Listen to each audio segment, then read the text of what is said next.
Les élections régionales, c'est parti avec le dépôt des listes cette semaine, 252 pour 22 régions de métropole et 4 d'outre-mer. Alors la première question, c'est toujours la même. Enjeu local, avec ces régionales, ou enjeu national? Eh bien forcément, les points de vue diffèrent. Pour l'opposition, l'enjeu ne peut être que national, avec un espoir que les Français utilisent cette occasion pour exprimer leur mécontentement à l'égard du gouvernement. En 2004, ça avait réussi au Parti socialiste qui avait ainsi gagné 20 sur 22 régions de métropole. Évidemment, il espère cette fois renouveler la performance. Du côté de la majorité, il y a eu changement. Nicolas Sarkozy, dans un premier temps, voulait utiliser cette campagne pour faire le bilan des réformes engagées depuis 2007. Et puis, en fonction des sondages, pas très bons, il y a eu un changement. Et l'UMP dit aujourd'hui que le scrutin est bien régional avec des enjeux locaux et il s'agit pour la majorité de sanctionner les équipes de gauche sortantes.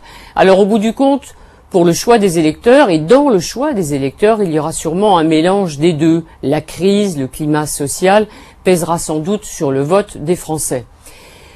Qu'espère le Parti socialiste? Gagner, peut-être, une région de plus, c'est ce que dit Martine Aubry, et ce sera un véritable succès pour la nouvelle dirigeante du PS, et le signe que le parti peut marcher tranquillement vers l'horizon 2012. Si en revanche, l'UMP reprend 2, 3, pourquoi pas 4 régions, ce sera aussi un signe encourageant pour Nicolas Sarkozy dans sa volonté de poursuivre les réformes.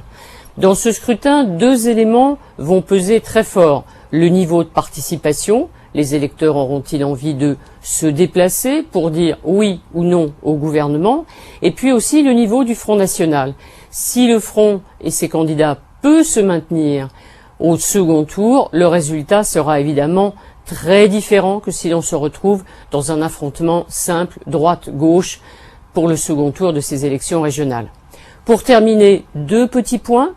En hausse pour cette semaine, Georges Frêche, qui continue à caracoler en tête des sondages et pour l'instant favori, devrait conserver son poste de président de région, mais la campagne est loin d'être terminée.